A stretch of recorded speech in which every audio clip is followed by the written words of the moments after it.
గుమ్మడి ఆ ఆడపిల్ల అమాసనాడు పుట్టినటువంటి ఆడపిల్ల మన ఇంట్లో ఉన్నంత వరకు మనకు లక్ష్మి, మన ఇంట్లో నుంచి పోతే మనకు దరిద్రం. ఫలానా రోజు అష్టం రోజు పుడితే మంచిది కాదు, చతుర్దశి రోజు పుడితే మంచిది కాదు, మంగళవారం రోజు పుడితే మంచిది కాదు. ఈ అపోహలన్నీ మనకు పుట్టక ముందే మన మీద పడతాయి. సపోజ్ అప్పటిదాకా ఏదో జబ్బొచ్చి ఉన్నటువంటి ఒక మేనమావనో మేనత్తనో నాయనమ్మనో అమ్మమ్మనో ఉండి వాళ్ళ కాలం తీరి వాళ్ళు ఎవరైనా చచ్చిపోయింది అనుకోండి, ఆ పాప జీవితాంతం ఆ బదనామం వస్తుంది. ఇది పుట్టింది వాళ్ళ అమ్మమ్మ చచ్చిపోయింది, ఇది పుట్టింది వాళ్ళ మేనమామ చచ్చిపోయిండు, వీడు పుట్టిండు వాళ్ళ తాత చచ్చిపోయిండు. నిజానికి ఈ పుట్టడానికి ఆ పాపకి ఏమైనా సంబంధం ఉందా? ఈ పుట్టడానికి ఆ చావుకి ఏమైనా సంబంధం ఉందా? అతను జబ్బుతో ఉండి లేకపోతే యాక్సిడెంటల్గా ఇంకో రకంగానో చనిపోయిండు. ఇట్లా అంటే మన పుట్టుక నుండే మన మీద కొన్ని విశ్వాసాలు పనిచేస్తూ ఉంటాయి. ఇట్లా మొదలైనటువంటి విశ్వాసాలు జీవితం అంతా అనేక విధాలుగా కొనసాగుతాయి. అవి ఆడపిల్లల మీద మరీ ఎక్కువ ఉంటాయి. ఆడపిల్లల పుట్టుకనే ఒక ఛాలెంజ్. మన సమాజంలో మొదటిసారి ఆడపిల్ల పుడితే కొంచెం ఆహ్వానిస్తామేమో, కానీ రెండోసారి మూడోసారి పుడితే అమ్మో మళ్ళా దయ్యమే పుట్టింది, మళ్ళా ఆడ దయ్యమే పుట్టిందని శ్రీశ్రీ లాంటిలోడే అయ్యా నీకు ఒక దయ్యాన్ని చూపిస్తాను అయ్యో అంచు ఆడపిల్ల వైపు చూపించాడు. అంటే అంటే ఆడపిల్లని అట్లా దయ్యంగా భావించే సంస్కృతి మనకుంది. చాలా తండాలల్లో మన సూర్యాపేట దేవరకొండ తండాలల్లో అయితే 4వసారి 5వసారి పుట్టిన ఆడపిల్లల్ని వాళ్ళు అమ్మేసుకున్నటువంటి సంఘటనలు కూడా ఉన్నాయి. ఒకవేళ ముందే తెలిస్తే ఆడపిల్ల అని తీసే భ్రూణ హత్యలు చేస్తున్నటువంటి సంస్కృతి కూడా మన దగ్గర ఉంది. మరి ఈ దేశంలో మన ప్రధానమంత్రి ఏమంటున్నాడు? ఏమంటున్నాడు? బేటీ బచావ్ బేటీ పడావ్ బహు బేటీ ఇజ్జత్ అంటాడు. ఈ దేశంలో మహిళలే సాంస్కృతిక ప్రతీకలు అంటాడు, ఈ మహిళలే దేవతలు అంటాడు, మహిళలే ఆదిశక్తి అంటాడు, ఇంకోటి అంటారు. అవి ఆయన అనటమే కాదు, మనందరం కూడా మాటల్లో దేవతలనే చెప్తాం. కానీ నిజంగా ఒక రాత్రి పూట 12 గంటలకి బస్ దిగి వస్తుంటే దేవత వస్తుందని ఎవరు దండం పెట్టాడు. వీలైతే ఏమన్నా చేయడానికి అత్యాచారమో ఇంకొకటి చేయడానికి ప్రయత్నం చేస్తారు. అంటే నిజాలకి మాటలకి అంత తేడా ఈ దేశంలో ఉంటుంది, మన సమాజంలో ఉంది అనే విషయాన్ని మనం గుర్తుపెట్టుకోవాలి. దీన్నే అంటే మనము ఒకప్పుడు పాత కాలంలో అడవుల్లో ఉండేటటువంటి కాలంలో స్త్రీ పురుషులు ఇద్దరు కూడా సమానంగా పనిచేసి ఎవరి ఆహారం వాళ్ళు సేకరించుకొని తినేటటువంటి వేట ద్వారానో ఆకులలాలు సేకరించో తవ్వుకోనో గడ్డలు అవో ఇవో తినే కాలంలో ఎవరికి ఏ నమ్మకాలు లేవు. జస్ట్ లైక్ మనం ఈరోజు జంతువులకు ఎట్లాంటి నమ్మకాలు లేవో, ఒక మేక డెలివరీ అవుతుంటే ముహూర్తం చూస్తామా? మేకలు చూసుకుంటాయా? లేదా ఫలానా ముహూర్తంలో పుడితే మంచిది అని అనుకుంటారా? అనుకోరు. మరి మనుషుల్లోనే ఎందుకు ఉంది అంటే మనుషులు ఎక్కువ ఆలోచించడం మొదలుపెట్టి ఎక్కువ నాగరికులైనరు కాబట్టి ఎక్కువ కొంతమందిని ఈ నమ్మకాలలో విశ్వాసాల్లో ఉంచడం అనేది ఇంకా కొంతమందికి ప్రయోజనకరం కాబట్టి ఈ నమ్మకాలని పెంచి పోషించే ఒక వర్గం స్టార్ట్ అయింది. మనం అందరం సమానము అని మన రాజ్యాంగంలో ఉంది. మనుషులందరము సమానమే, నీకు కోసిన రక్తం వస్తుంది, నాకు కోసిన రక్తమే వస్తుంది, మనందరం ఒకలాగానే పుడతాం, మనందరం ఒకటే అనుకుంటాం కానీ నిజంగా ఒకటిగా ఉన్నామా? లేదు. సమాజం అనేది అనేక వర్గాలుగా అనేక విభజనలుగా చీలిపోయి ఉంది. ఎన్ని విభజనలుగా చీలిపోయింది అంటే మనం చేసే పనిని బట్టి, మన రంగును బట్టి, మన ఎత్తు పొడవును బట్టి మనను వర్గీకరించినటువంటి పరిస్థితులు ఈరోజు మనకు దేశంలో కనపడుతున్నాయి.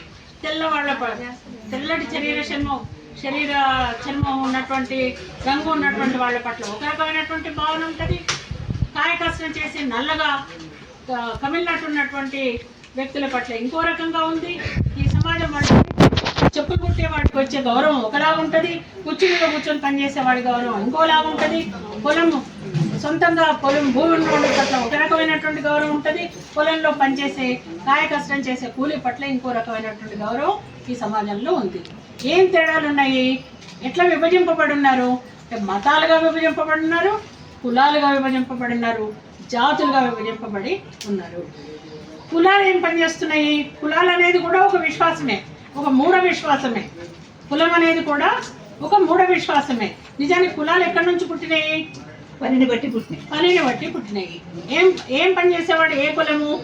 మనం చేసే వృత్తిని బట్టి, మనం చేసే పనిని బట్టి కులాలు ఏర్పడ్డాయి. కానీ మీరు బాపనోళ్ళ దగ్గరికి పోతే, లేకపోతే మను ధర్మాన్ని చదివితే కులాలు ఎట్లా పుట్టినాయని చెప్తాడు.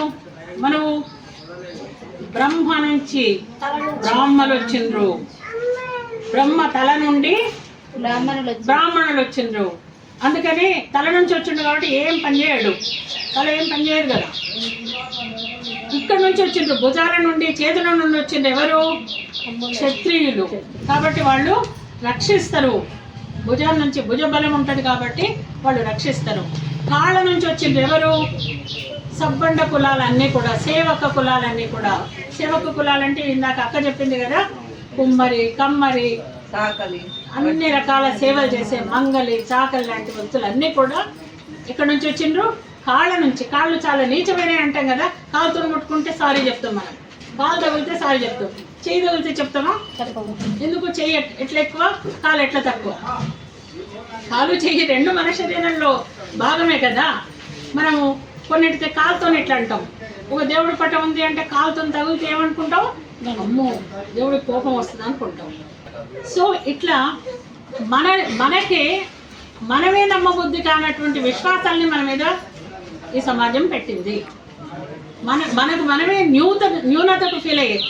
ఆడవాళ్ళు మగవాళ్ళు ఉన్నారు, ఎవరు ఎక్కువ? మగవాళ్ళే ఎక్కువ. అది మన మనసులలో ఎంత జీర్ణమైపోయిందంటే మనకు మనమే మన ఇంట్లో ఉన్నటువంటి మగవాళ్ళే ఎక్కువ అని మనం భావిస్తున్నాం. అది తండ్రి కావచ్చు, మగపిల్లలు కావచ్చు, భర్త కావచ్చు, లేకపోతే అత్తింటి వాళ్ళు ఎవరైనా కావచ్చు. ఇతను మనవు కూడా ఏమంటాడు, పురుషులందరూ ఇట్లా ఇట్లా పుట్టిండ్రు కదా, కాళ్ళకు చేతులకు భుజాలకు పుట్టిండ్రు కదా, మరి ఆడవాళ్ళు ఎక్కడి నుంచి పుట్టిండ్రు? క్రిస్టియానిటీ ఏం చెప్తుంది, ఈ రిబ్బు ఈ ప్రాంతం నుంచి పుట్టిండ్రు అని. అందుకని అది చాలా నీచమైన వాళ్ళు. అన్ని మతాలు దీనికి ఏవి ఎక్సెప్షన్స్ లేవు. మన మనువు అనేవాడు హిందూ ధర్మాన్ని బోధిస్తే, మహమ్మద్ ప్రవక్త ఇస్లాంని బోధిస్తే, జీసస్ క్రైస్ట్ క్రిస్టియానిటీ బోధించిండు. క్రిస్టియానిటీలో కూడా ఏమంటాడు, క్రిస్టియానిటీలో కూడా ఇదే రకంగా ఉమెన్ అనేవాళ్ళు, మహిళలు అనేవాళ్ళు, స్త్రీలు అనేవాళ్ళు ఈ రిబ్బు నుంచి వచ్చిండ్రు. వాళ్ళు చాలా నీచమైన వాళ్ళు, వాళ్ళ జన్మలే నీచమైంది, వాళ్ళ పాప హేతువులు అంటాడు.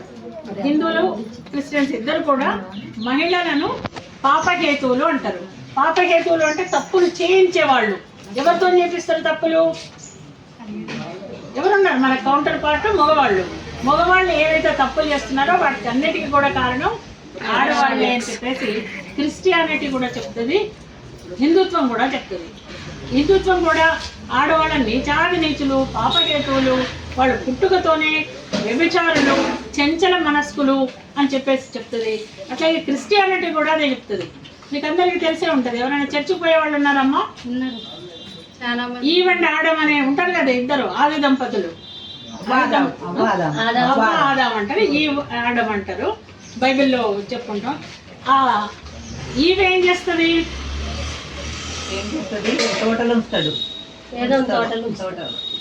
నువ్వు చెప్పమ్మా, వెనకమ్మాయి నువ్వే చెప్పాలి, ఎందుకంటే రామలింగమ్మ చాలా యాక్టివ్ గా చెప్తుంది. నువ్వు చెప్పాలి. ఈడెన్ గార్డెన్ అని ఒక పెద్ద మంచి తోట ఉంటది, అది దేవ తోట. మన దేవుళ్ళకి కూడా మస్తు తోటలు ఉన్నాయి, అట్లనే క్రిస్టియన్ దేవుడికి ఒక తోట ఉంటది, ఈడెన్ గార్డెన్స్ అంటారు దాన్ని. దాంట్లో మంచి ఏముంటది? ఏం చెట్టు? పండు ఉంటుంది. ఏం చెట్టు? యాపిల్. ఎందుకంటే దేవుడు మనోడు కాదు కదా. మన ఇండియాలో ఉంటే ఏ మామిడి పండు ఉండేది, సీతాఫలం ఉండేది. అక్కడ యాపిల్ నిగనిగలాడుతూ మంచి యాపిల్ ఉంటుంది. ఈ దేవుడు అనేవాడు ఏం చెప్తాడు, ఈ బిడ్డలాగా ఇద్దరు ఉంటారు కదా, ఒక ఈవు ఆడమ్ ఇద్దరు ఉంటారు, అవ్వ ఆదాం ఇద్దరు ఉంటారు. వీళ్ళిద్దరికి ఏం చెప్తారు, మీరు ఏమన్నా తినండి, తోటలో పోయి ఎంతన్నా హాయిగా ఆడుకోండి, ఆ ఫ్రూట్ని మాత్రం ముట్టుకోవద్దు అని చెప్తాడు. చెప్పి అయితే ఏం చేస్తుంది ఈవు? పండు తెంచి తింటది. ఈవు ఏం చేస్తుంది అంటే ఆడానికి చెప్తుంది, అదా వెళ్ళి ఆ ఫ్రూట్ దేవుడు తినొద్దు అన్నాడంటే అది ఎక్కువ స్వీట్ ఉండి ఉంటది, అది ఎక్కువ రుచిగా ఉండి ఉంటది, ఆయన్నే తినాలని మనకు వద్దని చెప్పింటాడు. కాబట్టి ఆ ఫ్రూట్ని తీసుకురా అని చెప్పి చెప్తాడు. అతను అది తీసుకొస్తాడు. ఇద్దరు చెరిసగం తింటారు. చెరిసగం తినగానే మనకు చాలా తెలివి వస్తుంది. సిగ్గు సంగతి పక్కన పెడదాం. తెలివి వస్తుంది. తెలివి రావద్దు. తెలివి రానంత కాలమే తన ఆధీనంలో ఉంటారు. తెలివి వచ్చిందంటే స్వతంత్రులు అవుతారు.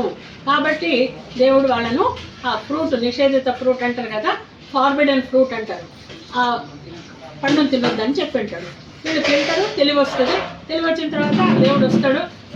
నేను ధిక్కరిస్తారా, నన్ను నేను తినొద్దన్నా తింటారా అని చెప్పేసి వాళ్ళని భూమి మీదకి, మీరు ఇక్కడ ఉండటానికి అర్హులు కాదు, మీరు భూమి మీదకి వెళ్ళిపోండి అని చెప్పేసి భూమి మీదకి పంపించేస్తాడు. అంటే తెలివి రావద్దు.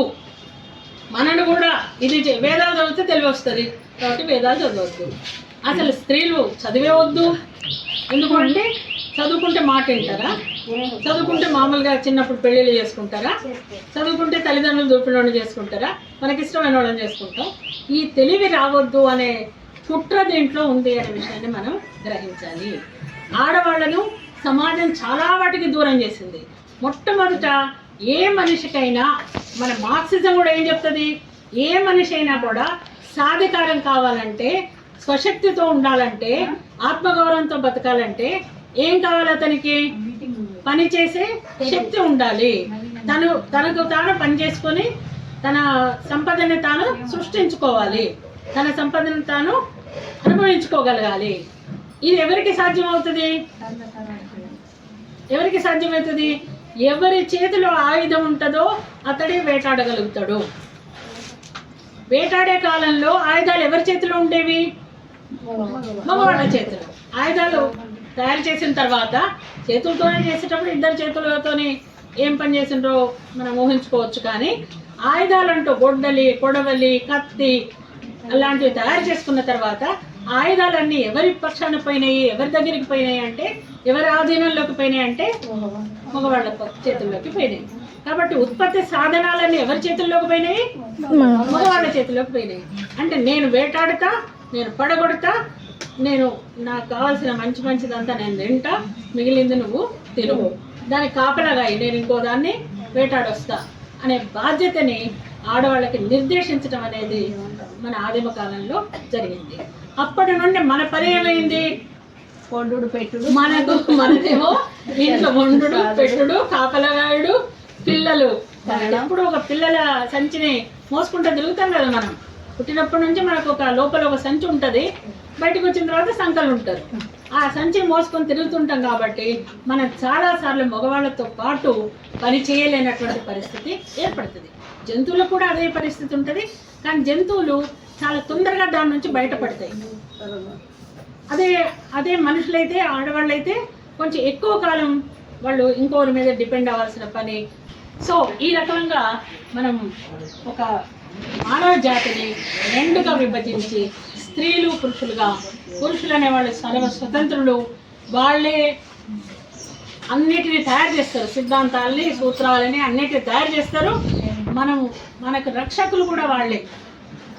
ఎంతసేపు మనం ఏమనుకుంటాము, 6 ఏళ్ల పిల్లగాడిని 20 ఏళ్ళ అమ్మాయి ఎంబడి పంపిస్తాం. అరే అక్కకు తోడుపోరా, ఒక్కతెట్ల పోతుంది. 20 ఏళ్ళ అమ్మాయికి ఎక్కువ శక్తి ఉంటుందా? 6 ఏళ్ళ పిల్లగాడికి ఎక్కువ శక్తి ఉంటుందా? అరే అక్క ఒక్కతుందిరా, నువ్వే పండుకోపు అని 6 ఏళ్ళ పిల్లగాడిని పంపిస్తాం.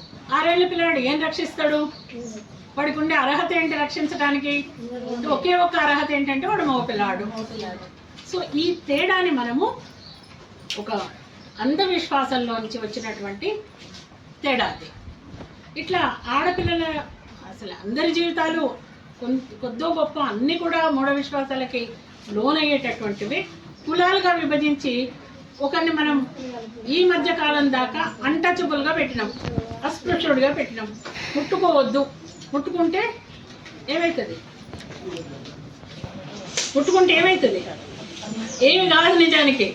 కానీ ముట్టుకోవద్దు అని ఒక కండిషన్ ఉంటుంది. ముట్టుకుంటే వెంటనే నువ్వు నెత్తిన నీళ్లు పోసుకోవాలి.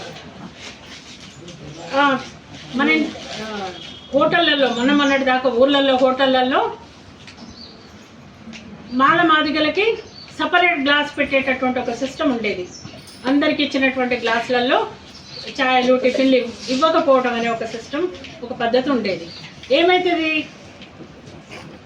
అందరూ ఒకే ప్లేట్లలో తింటే ఏమవుతుంది, ఏమి కాదు. కానీ వాళ్ళని అట్లా దూరం ఉంచటం వలన, వాళ్ళు చేయాల్సిన పనుల్ని సమాజం నిర్దేశించటం వలన కొన్ని పనులు కొందరి కొరకు సృష్టించబడతాయి, కొన్ని పనులు కొందరికి కేటాయించబడతాయి. ఎట్లాంటి పనులు అస్పృశ్యులు చేసేవాళ్ళు ఎట్లాంటి పనులు చేస్తారు? ఇప్పుడు మన హిందూ మతం ఏమంటదంటే చాతుర్వర్ణాలు అంటది. 4 రకాల కులాలను నిర్దేశించింది. 4 రకాల కులాలంటే ఇందాక మనం చెప్పినట్టు బ్రహ్మ తల నుంచి వచ్చిన వాళ్ళు అంత బాపనోళ్ళు, క్షత్రియులు అంటే మన రక్షకులు, వైశ్యులు, రకరకాల ఆధిపత్య కులాలు అన్నీ కూడా. ఈరోజు మనం ఓసీలు అయితే ఎవరైతే అనుకుంటున్నామో ఆ కులాలన్నీ కూడా ఒక వర్గం అయితే, 3వ కులం సబ్బండ వర్గాలు అంటాము. మనం ఇందాక చెప్పుకున్నట్టు కమ్మరి, బీసీ వర్గం అంతా కూడా సేవక వర్గము అంటాము. ఈ 4 కాని ఒక వర్గం ఉంది, ఆ వర్గాన్ని పంచములు అంటారు. ఆ పంచములే అంటారు అని వాళ్ళు. ఇది భారతదేశం అంతటా ఉంది, ఉత్తర భారతదేశంలో ఉంది, దక్షిణ భారతదేశంలో కూడా ఉంది. ఏం పని చేస్తారు మరి ఈ పంచములు? వృత్తి పనులు. ఏం వృత్తి చేస్తారు? ఆధిపత్య వర్గాలకి సేవలు చేస్తారు. వాళ్ళు ఏదో వాళ్ళు ఇచ్చింది తీసుకుంటారు. మొన్నటి దాకా కమ్మరికి ఇచ్చేదాన్ని భిక్షం అనేటోళ్ళు. ఒక 30-40 ఏళ్ల కిందటి వరకు కూడా భిక్షం అనేటోళ్ళు. శాలరీ కాదు, కూలీ కాదు, ఛార్జ్ కాదు. మనం ఈరోజు మంగళ షాప్కి పోతే ముందు మన 100 రూపాయలు, క్రాఫ్ట్కి 100 రూపాయలు, గడ్డానికి ఇంత అని మనకు లెక్క చెప్తాడు, హెయిర్ కటింగ్కి ఇంత, అది ఇది అని. అంతకుముందు అంటే ఈ జమీందారులు, రాజులు, భూస్వాములు ఉన్నటువంటి ఆధిపత్య కులాల పెత్తనం పల్లెటూళ్ళలో ఉన్నన్ని రోజులు ఈ ఇచ్చేదాన్ని ఏమనేటోళ్ళు? భిక్షం అనేటోళ్ళు. సంవత్సరానికి ఒక 2 వడ్లు ఇస్తే అదే వాళ్ళ సాలరీ. ఆ సంవత్సరం అంతా చేసిన క్షవరానికి లేకపోతే దుడ్డు కట్ చేయడానికి అది సాలరీ. అది వాళ్ళకి ఇచ్చేటటువంటి, వాళ్ళ సేవకి ఇచ్చేటటువంటి పరిహారము, కూలీనో ఏదన్నా అనుకోవచ్చు. అట్లాగే చాకలి అమ్మాయి రోజు మన బట్టలు తీసుకుపోయి ఉతుకుతుంది. మనం అంటే ఇక్కడ మనము అని వేరే కాదు, ఆధిపత్య వర్గాలకు ఏదైతే సేవలు చేసే వాళ్ళు ఉంటారో రోజు వాళ్ళ ఇంటికి వచ్చి బట్టలు తీసుకుపోయి ఉతికి సాయంత్రం తెచ్చిస్తుంది. సాయంత్రం ఆమెకి ఏదో కొంత తిండి పదార్థాలు, ఆహారము ఇవ్వటం అనేది ఉండేది. సంవత్సరానికి ఒకసారి తూమెడు ఎంతో ఒక ఒడ్లో గింజలో ఏవో ఒకటి ఇచ్చేవాళ్ళు. ఇవన్నీ కాకుండా ఈ పంచములు అనేవాళ్ళు ఏం చేసేవాళ్ళు గుర్తుందా మీకు ఎవరికన్నా? పంచములు మాలమాదిగలు ఊరవతల వాళ్ళ ఇండ్లు ఉండేవి, వెలివాడలు అంటారు. చెప్పులు కుట్టేవాళ్ళు, జంతు చర్మాలను వలిచేవాళ్ళు, డప్పులు కొట్టేవాళ్ళు, చావు డప్పులు కొట్టేవాళ్ళు. వీళ్ళని ఇళ్లలోకి రానిచ్చేవాళ్ళు కాదు, ముట్టుకునేవాళ్ళు కాదు. ఉత్తర భారతదేశంలో అయితే పంచములు అనేవాళ్ళు ఇంకొక పని కూడా చేసేవాళ్ళు. అదేంటి అంటే మనుషుల మలాన్ని ఎత్తిపోసేవాళ్ళు, స్కావెంజర్లు అంటారు. పాకి వాళ్ళు అంటారు. పాకి దొడ్లను ఇండ్లలోనే మన ప్రాంతంలో లేవవి. ఒక కులం ప్రత్యేకంగా పని చేసేది. వాళ్ళని ఎట్లొచ్చేవాళ్ళు? వాళ్ళు దొడ్డి దారి నుండి ఎవరికి కనపడకుండా రావాలి, ఆ మలాన్ని నెత్తిన పెట్టుకొని పోవాలి. నూతన వధువులు అంటే ఆ ఇండ్లలో అబ్బాయిలకు పెళ్ళైతే ఆ కోడలు కూడా అదే పని చేసేది. కోడలికి ఆ అత్త ఏం అప్పచెప్తుంది, ఏం పని ఒప్పచెప్తుంది అంటే ఈ పాకి దొడ్డి ఊడ్చే పనిని, ఆ తట్ట ఒక ఇనుప రేకు లాంటిది అది ఎత్తుకొని పోయి మోసే అలవాటు ఉండేది. ఇది నీచమైన పని, మంచి పని, ఉన్నతమైన పని, నీచమైన పని. మనం ఎవ్వరం కూడా చేయడానికి ఇష్టం లేనటువంటి పనిని కంపల్సరిగా కులం పేరుతో వాళ్ళతో చేయించేవాళ్ళు. ఇది ఎంత సాంఘిక దురాచారమో చెప్పండి, ఇది ఎంత పెద్ద ద్రోహమో చెప్పండి. మనలో మనుషుల్ని కొందరిని ఈ రకమైన పనికి ఉపయోగించటము, ఆ పనికి గౌరవం ఇవ్వకపోవటము అనేది ఈ సమాజంలో ఉన్నటువంటి అతి పెద్ద దురాచారము. సో ఇట్లా అంటే ఈ విశ్వాసాలు అనేవి వ్యక్తిగతంగానే ఉంటే మనం పెద్దగా పట్టించుకోనక్కర్లా. నాకు దేవుడు పనాల ఎల్లమ్మ అంటే చాలా ఇష్టం, మా ఇంట్లో ఎల్లమ్మ నిలబెట్టుకున్నా, శుక్రవారం కొబ్బరికాయ కొడతా, లేకపోతే ఏడాదికి ఒకసారి ఏటం కోస్తా అంటే ఓకే, ఏటం కోస్తాం నలుగురికి పెడతా, అది వేరే సంగతి. కానీ మొత్తం సమాజానికి సంబంధించినటువంటి ఇట్లాంటి మూఢ విశ్వాసాలు, దురాచారాలు అనేవి చాలా మనం ఖచ్చితంగా నిర్మూలించాల్సినటువంటి ఇట్లా అంటే ఈ విశ్వాసాలు అనేవి వ్యక్తిగతం నుంచి సామాజికమైనప్పుడు సమాజం దాని గురించి ఆలోచించాల్సి ఉంటుంది. కులాలన్నీ కూడా ఈ మూఢ విశ్వాసాలకి సంబంధించినవి. కులాల వలన ఏమైనా ఉపయోగం ఉందా? కులాల వల్ల ఉపయోగము? కులాలు ఉండాలన్నా పోవాలన్నా?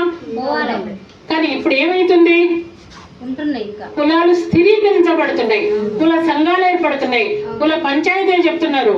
కులం దాటి పెళ్లిళ్ళు చేసుకుంటే వాళ్ళను భయంకరంగా హత్యలు చేస్తున్నారు.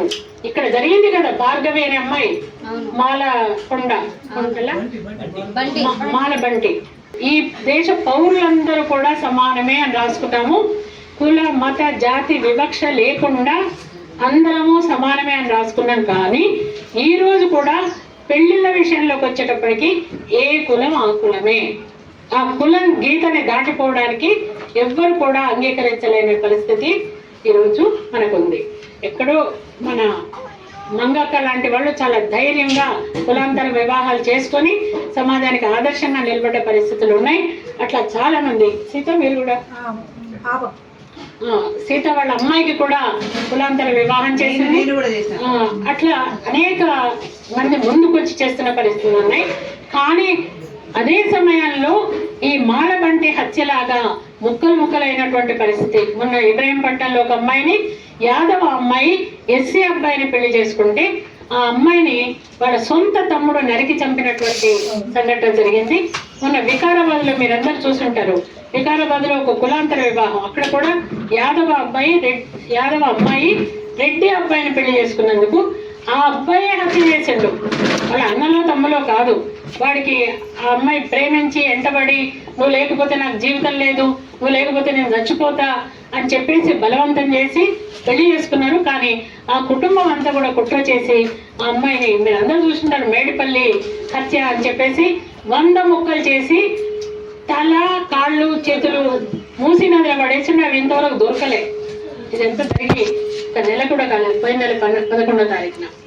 సో ఇంత భయంకరమైనటువంటి హత్యలు కులం పేరుతో జరుగుతుంటే మరి కులాలు ఎట్లా పోతాయమ్మా? కులం అంటే ఏంటి అసలు? కులం మనం ఇందాక వృత్తులకు సంబంధించినవి అని చెప్పుకున్నాం. కానీ యాక్చువల్గా కులం అనేది లేదు, మనుషులు కులానికి సంబంధం లేదు. కులం అనే పేరు అది ఒక అనవసరమైనటువంటి విషయము. కులంలో వివాహాలు కూడా మన కుటుంబంలో వివాహాలు లాంటివి. అక్క చెల్లెళ్ళ పిల్లలు పెళ్లిళ్ళు చేసుకుంటే ఎట్లాంటి నష్టాలు ఉంటాయి అని చెప్తున్నాం కదా. ఈరోజు దగ్గర సంబంధాలు చేసుకోవద్దు, చాలా మానసిక వైకల్యాలు, శారీరక వైకల్యాలు వస్తాయి అని మనం చెప్పుకుంటున్నాం కదా, సైన్స్ చెప్తుంది కదా, మీరందరూ వినే ఉంటారు. దగ్గర సంబంధాలలో మేనమావల్ని, మేనమావ కొడుకుల్ని, దగ్గర అన్న చెల్లెళ్ళ పిల్లలు, అక్కదమ్ముల పిల్లలు ఇట్లా చేసుకోవటం వల్ల చాలా శారీరకమైనటువంటి ఇబ్బందులు వస్తాయి, వైకల్యాలు వస్తాయి అని చెప్పుకుంటున్నాం కదా. అట్లా కులం అనేది కూడా ఎక్స్టెండెడ్ ఫ్యామిలీ అంటారు. విస్తృతమైనటువంటి కుటుంబమే కులము అంటారు. కులంలో పెళ్లిళ్ళు చేసుకోవడం వల్ల కూడా ఇట్లాంటివి వస్తాయి అని ఈ మధ్య సైంటిస్టులు చెప్పింది. అట్లనే ఇప్పుడు మన నిత్య జీవితాల్లో మనం రోజు చేసే అనేక పనులు, ఇందాక చెప్పుకున్న పెద్దరావాసిది ఒకటి, కూరాడి దగ్గర నైవేద్యం పెడితే ఏ పెద్దలు వచ్చి తినరు. అట్లాగే మన చుట్టూ మన జీవితాల్లో సంబంధించిన, సపోజ్ ఇప్పుడు కొంచెం తగ్గింది కానీ అమ్మాయిలు పెద్ద మనిషి అయినప్పుడు కూడా రకరకాల నమ్మకాలు ఉంటాయి. పెద్ద మనిషి అయ్యింది అని తెలవగానే, బ్లీడింగ్ స్టార్ట్ అయింది ఫస్ట్ టైము అని తెలవగానే ఫస్ట్ బాపనాయన దగ్గరికి పోయి ఆ స్టార్ట్ అయిన టైం ఎట్లాంటిది, గడియ ఎట్లాంటిది, గడియకు దానికి ఏమైనా సంబంధం ఉందామా అసలు? అది ఒక ఏజ్ ప్రకారము, ఆమె శారీరక స్థితి ప్రకారము ఒక దశ నుండి ఇంకో దశకి చేరుతుంది. దానికి ఎట్లాంటి గడియలకు కానీ నక్షత్రాలకు కానీ సంబంధం లేదు. కానీ మనకు చాలా నమ్మకం ఏంటి అంటే ఈ నక్షత్రంలో అయితే ఈ రకంగా ఉంటుంది కాబట్టి మంచి నక్షత్రంలో అయితే మంచిగా ఉంటుంది ఆమె భవిష్యత్తు జీవితము అని చెప్పేసి అనుకుంటుంటారు. అట్లనే ఆమెకు ఆ టైంలో ఈ ప్యూబర్టీ టైం అంటాం కదా, ప్యూబర్టీ టైం అంటే పెద్ద మనిషి అయినటువంటి 4 రోజులు 5 రోజులు అమ్మాయికి మంచి రెస్ట్ ఇవ్వటము, ఆ అమ్మాయికి అన్ని వివరంగా చెప్పటము, ఆ అమ్మాయికి పరిశుభ్రత గురించి చెప్పటము, ఇవి చాలా అవసరమైనవి. కొంచెం తెలిసినటువంటి తల్లులు చాలా వివరంగా అమ్మాయిలకి ఈ విషయాలన్నీ చెప్పాలి. అమ్మ నీ శరీరంలో ఇట్లా ఓవరీస్ అనేవి ఉంటాయి, ఆ ఓవరీస్ నుంచి ఒక్కొక్క అండం విడుదలయ్యేటటువంటి మొదటిసారి విడుదల అవ్వటాన్నే మనం ఈరోజు పెద్ద మనిషి పుష్పవతి అని అంటున్నాము. కాబట్టి అబ్బాయిలతో జాగ్రత్తగా ఉండాలి. మీరు అబ్బాయిల స్పర్శ అనేది చాలా ఎగ్జైటింగ్గా ఉంటుంది. ఆ వయసులో ముట్టుకుంటే చాలా ఎగ్జైటింగ్గా ఉంటుంది, కానీ ముట్టుకోవటం వలన తెలిసి తెలియని వయసులో ఇట్లా ప్రమాదాలు ఉంటాయి. కాబట్టి జాగ్రత్త పడాలి అనే విషయాలు మనం చెప్పాలి. దానికి బదులుగా చీకటి కొట్లో కూర్చోబెట్టి 4 రోజులు 5 రోజులు స్నానం చేయకుండా ఉంచి ఆమెకు పోషకాహారం అందకుండా చేసి అట్లా చేయటం వలన వాళ్ళ ఆరోగ్యం మీద దాని ప్రభావం చాలా ఎక్కువ ఉంటుంది. కాబట్టి ఆడపిల్లలు అప్పటి నుంచే చాలా బలహీనంగా మారి, మనమేమో అమ్మాయి బలహీనంగా మారింది అంటే మంచిగా సన్నగా జాజి పువ్వులా ఉంది అని అనుకుంటాం, కానీ ఆమె రేపు పొద్దున తను ఒక తల్లిగా, ఒక ప్రసవానికి సిద్ధమయ్యేటటువంటి వ్యక్తిగా, మెంటల్గా చాలా ఆలోచించగలిగేటటువంటి మనిషిగా తీర్చిదిద్దడానికి కావాల్సినటువంటి శారీరక దారుఢ్యం కూడా ఆ సమయంలోనే మనం వాళ్లకు ఇవ్వాల్సి ఉంటుంది.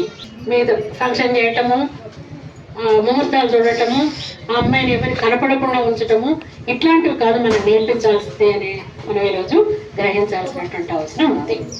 అట్లాగే మన జీవితాల్లో అతి ముఖ్యమైనటువంటి ఘట్టం ఇంకొకటి ఏంటమ్మా, మనను ఆడపిల్లల్ని మన ఇళ్లలో మన సమాజంలో పెళ్లి కొరకే తయారు చేస్తుంటారు. రేపు పెళ్ళి అయితే ఎట్లా, రేపు అత్తగారింటికి పోతే ఎట్లా, ఇప్పుడు పని నేర్చుకోకపోతే రేపు ఎట్లా బతుకుతావు, రేపు నన్ను అంటారు నిన్న అనరు అని తల్లులు చెప్తుంటారు.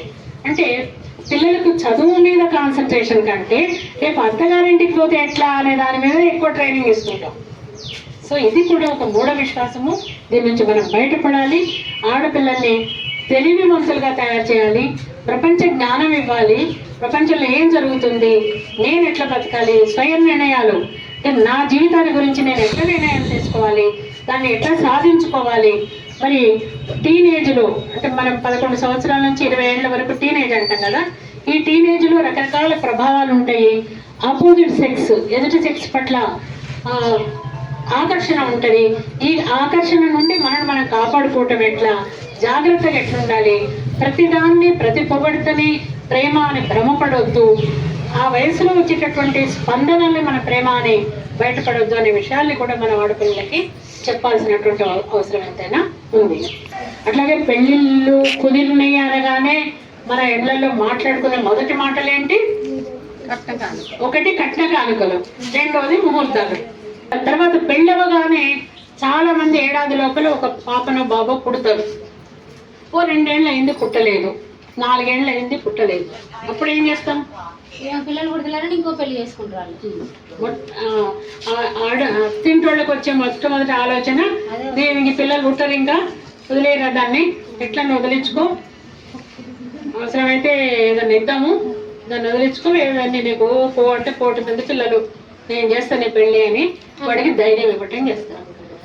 ఈ పిల్లలు పుట్టడానికి ఎవరు కారణము? ఇద్దరు కారణం కదా.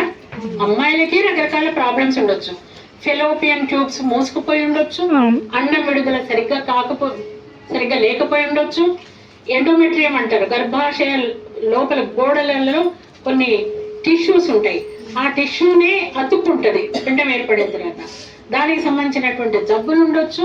ఇవి అమ్మాయిలకు సంబంధించిన సమస్యలు. వాళ్ళకేముంటాయి, అబ్బాయిలకి ఏముంటాయి? స్పెర్మ్ కౌంట్ ఉండకపోవచ్చు, వేరే కణాలు ఉండకపోవచ్చు, ఉన్న కూడా యాక్టివ్గా ఉండకపోవచ్చు, అప్పటికే అతనికి ఏమైనా జబ్బులు ఉండొచ్చు, వెనరల్ డిసీజెస్ అంటారు కదా, HIV లాంటివి ఉండొచ్చు. ఇట్లా ఏమైనా ఉంటే అతన్ని కారణం చేయకుండా అతన్ని మాత్రం పక్కకు పెట్టి సేఫ్గా మనం ఎంతసేపు ఈ అమ్మాయిని బ్లేమ్ చేయడం అనేది ఈ సమాజంలో ఉన్నటువంటి ఒక పెద్ద దురలవాటు. మనం చేయాల్సింది ఏంటి? మొట్టమొదటి ఇద్దరిని కూడా గైనకాలజిస్ట్ దగ్గరికి తీసుకుపోయి పరీక్ష చేయించడం. ఒకవేళ అతని వల్ల లోపం ఉంటే దాన్ని సరి చేయటం, అమ్మాయి వల్ల లోపం ఉంటే అమ్మాయిని సరి చేయటం. ఇవన్నీ కాకుండా నీకు పెళ్లి చేస్తుండటం అనేది అహంకారంతో కూడినటువంటి, ఆధిపత్యంతో కూడినటువంటి తప్ప ఈ సమస్యను పరిష్కరించేది కాదు అనే విషయం మనం గమనించాలి. తర్వాత ఒకవేళ ప్రెగ్నెంట్ అయితే ఆడపిల్ల మగపిల్లవాడా అని డిసైడ్ చేసేది ఎవరు? ఎవరి వల్ల డిసైడ్ అవుతుంది? ఆడపిల్ల మగపిల్లవాడు అనేది మగవాళ్ళ వలన ఆడవాళ్ళ వలన? 23 క్రోమోజోమ్ అనేది డిసైడ్ చేస్తుంది. ఆ క్రోమోజోమ్ మగవాళ్ళలో ఉంటుంది. వై ఎక్స్ అని 2 ఉంటాయి.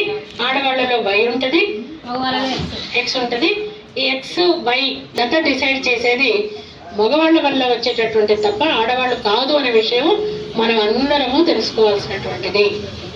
తెలుసుకుంటే మనం ఆడపిల్లల్ని అనం. ఇద్దరు ఆడపిల్లలు పుట్టగానే మీ వంశం అంత ఇంతే, మొత్తం ఆడపిల్లల్ని నా వంశం ఏమైపోవాలి, నా ఇంటి పేరు ఏమైపోవాలి అని ఈ జెంట్స్ భర్త బ్లేమ్ చేస్తాడు. అత్తింటోళ్ళు కూడా బ్లేమ్ చేస్తాడు. ఇక మునిగిపోయింది నా వంశం, ఏముందమ్మా ఇంటి పేరు ఎక్కువ, వేరే ఇంటికి పోతే ఇస్తే పోతారు పిల్లలు, ఇక నా ఇంటి పేరు మునిగిపోయినట్టే అని ఇంటి పేరు కొరకన్నా నేను ఇంకొకరిని పెళ్లి చేసుకుంటా అని ఈ అపవాదంతా ఆమె మీద వేయటం అనేది జరుగుతుంది. నిజానికి అది డిసైడ్ చేసేది అనేది ప్రకృతి ఎవరికి ఇచ్చింది అంటే మగవాళ్ళకి ఇచ్చింది. నీకు ఒకవేళ నీ వంశం మునుగుతుంది లేకపోతే నీ ఇంటి పేరుకి వస్తుందంటే ఆడపిల్లకి ఇంటి పేరు ఇచ్చుకో, ఇవ్వకూడదని ఏం లేదు కదా. ఆయన ఇంటి పేరుని ఆడపిల్లలకి ఇవ్వచ్చు కదా. రేపు నేను తెచ్చుకొని పెట్టుకుంటా నా ఇంటి పేరుతోనే చెలామణి అవుతుంది అని చెప్పి. ఇప్పుడు మనం ఎవరు ఆమె కవిత, కల్వకుంట్ల కవిత, ఎక్కడ ఇంటి పేరు? తల్లిగారు. ఇందిరా గాంధీ ఎవరిది ఇంటి పేరు? తల్లిగారు. ప్రియాంక గాంధీ, ఆమె పెళ్ళి 30 ఏళ్ళు అవుతుంది. ఎవరు ఆమె? ఇందిరా గాంధీ, తల్లి ఇంటి పేరు. సో అంటే పెద్ద పెద్ద వాళ్ళందరికీ ఉంటాయి, మనకు మాత్రం మన అమ్మ వాళ్ళ ఇంటి పేరు మనం ఎప్పుడో మర్చిపోతాం, చిన్నప్పుడే మర్చిపోతాం. అసలు అమ్మ ఇంటి పేరు గుర్తు ఉండదు మనకు. అంటే అమ్మకి ఏం సిగ్నిఫికెన్స్ లేదు, అమ్మకేం ప్రాముఖ్యత లేదు. ఆమె ఇంక్యుబేటర్ లాగా మోస్తుంది, కంటది, అంతే. మిగతాదంతా ఎవరి సొంతము పిల్లలంతా అంటే ఈ భర్త వంశంతోనే, భర్త ఇంటి పేరుతోనే గుర్తింపబడటం అనేది మామూలుగా జరుగుతూ ఉంటుంది. సో ఇది కూడా ఒక విశ్వాసం, ఒక మూఢనమ్మకం తప్ప సైన్స్ కాదు అనే విషయాన్ని మనం అర్థం చేసుకోవాలి. ఇక మన జీవితాన్ని చిట్ట చివరగా చనిపోయినప్పుడు కూడా ఈ కర్మకాండల పేరుతోని మనం చేసేటటువంటివన్నీ కూడా మూఢ విశ్వాసాలు. ఆ పాడగట్టడం, డాన్సులు చేస్తూ, డప్పు డాన్సులు, బొంగులు చల్లుకుంటా, పైసలు చల్లుకుంటా తీసుకుపోవటం, ఖననం చేయటం, 3 వద్దులు 5 వద్దులు 10 వద్దులు చేయటం, ఇవన్నీ కూడా ఏంటివి? మూఢ విశ్వాసాలు. వాటికి ఏం అర్థం పర్థం లేదు. ఆ రోజు బాపనాయన వస్తాడు, 10వ రోజు మంత్రాలు చదువుతాడు. మంత్రాలు చదివి ఇదన్నీ వాళ్ళు తింటారు. పోయేటప్పుడు తినుకుంటూ పోతారు, స్వర్గానికో నరకానికో పోయేటప్పుడు. ఒకవేళ మనం ఆవును బాపనాయనకి ఇవ్వలేదనుకో, అప్పుడు ఏమవుతాడు? పోయిన ఆయన నరకానికి పోతాడు. ఏం నరకానికో స్వర్గానికో పోవాలంటే మధ్యలో ఒక పెద్ద నది ఉంటుందట. ఏమంటారు దాన్ని? వైతరణి నది అంటారు. దాంట్లో నుంచి దాటుకుంటా పోవాలంటే మునిగిపోకుండా ఈ ఆవుతో పట్టుకొని పోతాడట. అందుకని బాపనాయనకి ఏమి ఇవ్వాలి? ఆవునియాలి. అంటే ఈ మూఢాచారాల వలన లాభపడుతున్నది ఎవరు, నష్టపోతున్నది ఎవరు? అయ్యవారేమో లాభపడతాడు. ఆయన మంచిగా ఒక నెలకు సరిపోయేంత, అంటే మంత్రం అనేది ఒక మూఢ విశ్వాసమే, సువర్ణదానం అనేది మూఢ విశ్వాసమే, నష్టపోయేది మనము, లాభపడేది బాపనాయన. అసలు ఇవన్నీ ఎవరు చెప్పింది? వైతరణి నది సంగతి, ఆ స్వర్గం సంగతి, నరకం సంగతి, పిండాలు పెట్టాలనే సంగతి, మంత్రాలు చదవాలనే సంగతి ఎవరు చెప్పిండ్రు? ఎవరు చెప్పింది ఇవన్నీ?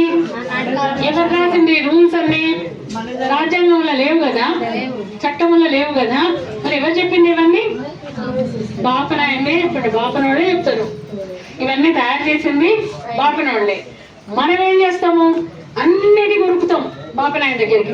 ఈ పిల్లకి సార పోయాలయ్యా, మంచి రోజైనా. మా అమ్మాయి పోవాలి, అత్తగారింటికి పోవాలయ్యా, మంచి రోజైనా. ఏంది మంచి రోజు?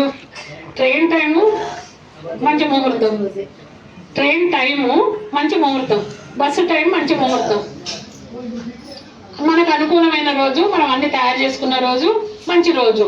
మరి మంచి ముహూర్తం ఎక్కడి నుంచి వచ్చే? 9వ రోజు పంపొద్దు, మంగళవారం పంపొద్దు. ఎవరు పెట్టిండ్రు ఇవన్నీ? మనకి నమ్మకాలని మన బుర్రలో పెట్టిండ్రు. బాపనోళ్ళు ఈ నమ్మకాలని మన బుర్రలో పెట్టిండ్రు. ఈ బాపనోళ్ళకి ఎందుకు ఇవన్నీ? ఎందుకంటే వాళ్ళకి అదే వృత్తి, వాడు బతికేది దాని మీద. ఇప్పుడు మనందరం ఏదో ఒక పని చేసి బతుకుతామమ్మా. మరి ఈ పంతులు ఏం చేసి బతుకుతున్నాడు? పూజలు చేసి బతుకుతున్నాడు. పూజలు చేసిన అది కూడా ఓ వృత్తి. మన దగ్గర చదువు చెప్పించుకున్న పిల్లలు కూడా మనకు దండం పెడతారో లేదు, కానీ బాపనాయనకు మాత్రం మనం పైసలు ఇచ్చి మరీ దండం పెట్టి వస్తాం. ఎందుకంటే బాపనాయనకు దండం పెట్టకపోతే పాపం తగులుతుంది, దండం పెడితే పుణ్యం వస్తుంది. సో ఈ పాప పుణ్యాలు అనే మూఢ విశ్వాసంతో మనం ఒక కులాన్ని ఏర్పరచుకొని వాళ్ళకి ఆధిపత్యం ఇచ్చి వాళ్ళు చెప్పినవన్నీ వాళ్ళ చాదస్తాలన్నిటినీ కూడా మనం భరించడం అలవాటు చేసుకున్నాం. ఆచారం మూఢ విశ్వాసం అయినప్పుడు, మనకు నష్టదాయకమైనప్పుడు దాన్ని మనము పక్కన పెట్టాలి. అదే మనం ఈరోజు చెప్పుకుంటున్న క్లాస్. అర్థమైందా? సపోజ్ నువ్వు కొత్త ఇల్లు కట్టుకుంటున్నావు, ఏం చేస్తావమ్మా? ఫోన్ చేసి మా పేరు మీద ఉందా లేదా అని అవును, అంటే మన నిజానికి ఇల్లు కట్టుకుంటారంటే ఒక మంచి ఇంజనీర్ దగ్గరికి పోయి, అయ్యా గాలి వెళ్తూ మంచిగా వచ్చేటట్టు, నాకు రూమ్స్ విశాలంగా వచ్చేటట్టు నా ఇంటికి ఒక ప్లాన్ వేసి అని చెప్పాలి. లేకపోతే మనకు ఇంజనీర్ అందుబాటులో లేకపోతే ఒక మంచి అనుభవజ్ఞుడైన మేస్త్రి దగ్గరికి పోయి, అయ్యా నాకు ఈ 100 గజాల స్థలం ఉంది, ఇట్లా రోడ్డు సైడ్ తూర్పుకుంది లేకపోతే పడమటకుంది, నాకు ఇల్లు అనుకూలంగా ఉండేటట్టు నాకు ఒక ప్లాన్ వేసి అని చెప్పాలి. మనం ఏమైనా దక్షిణ ఇస్తే ఆయనకి ఇవ్వాలి. కానీ మనం మాత్రం ఏం చేస్తున్నాం? బాబనాయన దగ్గరికి వద్దాం, ముక్కు వేయాలి సార్, ముహూర్తం చెప్పంటాం, ఆయన 116 తెచ్చుకుంటాం. ఏమి చేయని బాబాయనకేమో 116 వస్తాయి. మనకు వచ్చిన కూలి అతను సాయంత్రం, అమ్మ నాకు ఛాయ్ తాగుతావు 20 రూపాయలు అంటే, నీకు కూలిస్తలేనా మళ్ళీ 28 అడుగుతావు అని అంటారు. అంటే పని చేసే వాళ్ళకి ఇవ్వడానికి మనకు మనసు ఒప్పదు, ఖాళీగా కూర్చొని మనకు కథలు చెప్పేటవాడికి మాత్రం ఇస్తాం. సో ఇవన్నీ కూడా మనను మూఢనమ్మకాల మత్తులో ముంచి పబ్బం గడుపుకుంటున్నటువంటి వర్గాలకు ప్రయోజనాలు చేకూరుతాయి తప్ప మనకి ఎట్లాంటి ప్రయోజనం దానివల్ల లేదు. ఇల్లు విషయంలోకి వచ్చేటప్పటికి వాస్తు అనేది చాలా పిచ్చి నమ్మకము, దానికి అసలు అర్థమే లేదు. కాకపోతే అందరూ వాస్తు ప్రకారం కట్టుకోవాలని అనుకుంటారా? చాలా మంది పెద్ద పెద్ద బిల్డింగులు, మీకు తెలుసో లేదో, అంటే మీ దాకా మీ చెవిన పడిందో లేదో, మన సెక్రటేరియట్ ఉండే పాతది హైదరాబాద్ లో, సెక్రటేరియట్ వాస్తు బాగాలేదని నెక్లెస్ రోడ్డుకి ఎదురుగా పెద్ద సెక్రటేరియట్ కట్టిండు, కొత్త బిల్డింగ్. కట్టిన 3 నెలలకి దిగిపోయిండు, పార్టీ ఓడిపోయింది. అంటే వాస్తు ఉన్నట్ట లేనట్ట? సెక్రటేరియట్ ఎవరిదమ్మా? ప్రజలది, తెలంగాణ ప్రజలది. తెలంగాణ మంత్రివర్గం అంతా అక్కడ కూర్చొని, ఆఫీసర్స్ అంతా అక్కడ కూర్చొని ఎగ్జిక్యూట్ చేస్తారు, అన్ని పనులు అక్కడ నుంచి నడిపిస్తారు. అట్లాంటి సెక్రటేరియట్కి వాస్తు ఏంది? ఆ వాస్తు ఆయనకి విరుగుడవ్వడం ఏంది? కట్టించుండు పోయిండు ఆయన. అంటే ఒక మూఢనమ్మకం అనే దాన్ని మనం ప్రూవ్ చేయటం కొరకు, మూఢనమ్మకం అనేది నాకు తెలిసిన ఒక మిత్రురాలు మంచిగా డూప్లెక్స్ ఇల్లు కట్టుకున్నది, మంచిగా మార్బుల్ వేసుకొని, స్టేర్ అది మెట్లు ఉంటాయి కదా లోపల నుంచి మెట్లు, మంచిగా టేక్ కర్ర పెట్టుకొని, పైన 3వ అంతస్తులో ఒక టీవీ పెట్టుకోవడానికి ఒక హోమ్ థియేటర్ అని పెట్టుకున్నారు. అట్లా మంచిగా ఉండటానికి రిటైర్ అయినరు, హాయిగా ఉందాము, ఇక ఎప్పుడైనా పిల్లలు వస్తే హ్యాపీగా అందరం కూర్చొని టీవీ చూడవచ్చు. గృహప్రవేశమైన మరుసటి రోజు మెట్ల మీద నుంచి పడి తుంటి తిరిగింది. ఎట్లుంటాయి మూఢనమ్మకాలు అనేవి, ఎట్లుంటాయి అని చెప్తున్నా. ఆమె మంచిగా బాపనాయనని పిలిచి కథలు చెప్పించి గృహప్రవేశం చేసి నీళ్ళ బిందె తీసుకొని పోయి ఆవుని ఇంట్లో దొబ్బి ఆవుని ఇంట్లో తిప్పుతారు కదా, అవన్నీ చేసింది. మరి ఎక్కడ తప్పు వచ్చాయి? అంటే ఇది ఎంత మూఢనమ్మకం అనేది మనం గమనించుకోవాలి. మన ఇంటికి ఎవరైనా వాస్తు చూసేటైనా మనం ఏదన్నా ఇంట్లో ఊరికి జ్వరాలు వస్తున్నాయ్యా, వచ్చి మా ఇంటి వాస్తు అంటే ఆయన రాగానే ఈ తలుపు తీసి వెనక్కి కట్టు, ఈ చెట్టు కొట్టేయి, గాడ నల్ల ఉండొద్దు, గాడ నల్ల గుంట ఉండొద్దు, గీడ పెట్టిన అది సెప్టిక్ ట్యాంకు ఈడ ఉండొద్దు, ఇది కూడగొట్టండి, అక్కడ వెనక పెట్టండి, అంటే ఎంత ఖర్చు వస్తుంది? మళ్ళీ ఇల్లు కట్టినంత ఖర్చు వస్తుంది. సో ఇవి మన జ్వరాలకి, మనకు వచ్చే ఇబ్బందులకు, మనకు అయ్యే యాక్సిడెంట్లకు, మన చావులకి, పుట్టుకలకు దీనికి సంబంధం లేదు. ఇల్లు అనేది కేవలం గాలి, వెలుతురు, విశాలంగా ఉండటము, ఇవి మాత్రమే మనం చూడాల్సినవి. ఎందుకంటే ప్రపంచవ్యాప్తంగా ఇల్లు కట్టుకుంటారు. కేరళలో పోతే పడమటి ముఖం మంచిది అంటారు, మన దగ్గరికి వస్తే తూర్పు ముఖం మంచిది అంటాం. అంటే కేరళలోకి మంచిదేది మనకి చెడ్డదవుతుందా? నమ్మకం అనేది మనసుకు సంబంధించింది కదా, మన నిజానికి కాదు కదా. అక్కడ చెట్లు లేకుండా కానీ తూర్పు గాలి పనవడం మంచిది. సముద్రం పడమటకి సముద్రం ఉంటది వాళ్ళకు, మనకు తూర్పుకు సముద్రం ఉంది, బంగాళాఖాతం తూర్పుకు ఉంటది. కాబట్టి మనకు ఇటువైపు నుంచి గాలి వస్తుంది, వాళ్ళకి అటువైపు నుంచి గాలి వస్తుంది. అది అంటే మన ప్రకృతి సంబంధించిన పరిసరాలు, మన భౌగోళిక స్వరూపాన్ని బట్టి మనం ఉండే ఇండ్లు ఉంటాయి తప్ప, దానివల్ల వచ్చే సౌకర్యాలు అసౌకర్యాలు తప్ప వాస్తు కాదు అనేవి. వాస్తు అనేది వాస్తవం కాదు అనేది మన గట్టిగా మన మనసులో పెట్టుకోవాలి. ఇట్లా ఒక్కొక్కటి మనము మన విచక్షణతోని, మన మెదడుతోని మనం ఆలోచించుకొని ఏది మంచిది ఏది చెడ్డది. ఒకవేళ మనకు తోచలేదు, అక్క నేను ఇట్లా అనుకుంటున్నా మీరేమంటారు అని పక్కామని అడగొచ్చు. 2 బుర్రలు ఇంకా మంచిది కదా, 2 ఆలోచనలు ఇంకా మంచిగా అనుకుంటే అంతే తప్ప మనం వాడి దగ్గరికి పోయి వాడికి 116 ఇచ్చి వాడిని అడిగితే వాడికి మేలేటట్టు చూస్తాడా, మనకు మేలేటట్టు చూస్తాడా? అందుకని ఇది అన్ని మతాలకు వర్తిస్తుందమ్మా, ఒక హిందుత్వమే కాదు. ఈ సువార్తలు లాంటి వాటితో ఎక్స్ప్లాయిట్ చేసే క్రిస్టియన్ మతాలు, వాడు పోతే ఏం చేస్తాడు? క్రిస్టియన్ చర్చిలలో స్వస్థత కూటాలని జరుగుతాయి, అందరికి మంత్రజలం అని ఇట్లా చదువుతాడు, నూనె రాస్తాడు అందరి తలల మీద. ఏమన్నా అవుతుందా దానివల్ల? కొబ్బరి నూనె ఖర్చు అవుతుంది. సరే తల మీదనే పెడితే కొంచెం తల కన్నా అంటుతుంది. వాడు చేసేటటువంటి ఈ ప్రలోభాల లోపలికి, ఈ మూఢ విశ్వాసాల లోపలికి మనం పోవద్దు. అది ఒక బలహీనత. దీనివల్ల ఏమైనా ఉపయోగం ఉంటుందా అనేది మనం ఆలోచించుకోవాలి.